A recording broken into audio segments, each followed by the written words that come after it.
Բոլորս գիտենք, որ Ադրբեջանը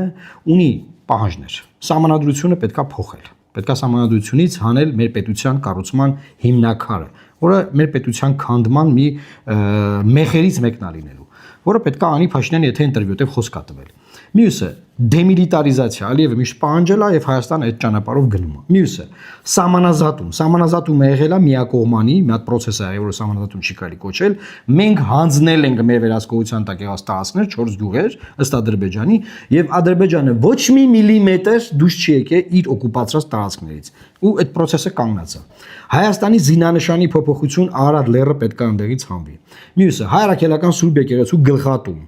Մյուսը ռազմագերիների անհետ կորածների հարց։ Մարդիկ բանտերը նստած են, տենում են իրանց պրեզիդենտը, ասում է շնորհակալ եմ Ալիև, կներեք Ալիև, շնորհակալ եմ։ Անկլավների ապօրինի պահանջ, բացարձակապես ոչ մի հիմք չկա անկլավ պահանջելու, այդ պահանջը դրված է սեղանի վրա։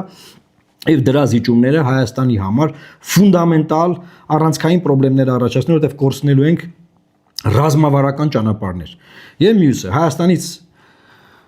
ադրբեջանցիների վերադարձ դեպի Հայաստան բնակության նպատակով հատուկ անվտանգային իրավունքների երաշխիքներով։ Այս պահանջն էլ վերջին պահանջն է։ Հիմա հարց. Ցելի հայնագիցներ, երբ որ մեր վարչապետը, նախագահը, ԱԳՆԽ-ը ամբողջ միջազգային հանրությանն ասում ենք, սաղ լավ է, սաղ նորմալ է, պայմանա ամեն ինչ նորմալ գնում է, միանհանգ մենք ոչ մի խնդրեմ չունենք։ Ու այս խնդիրները, որ գալու է առաջ ընտրություններից հետո,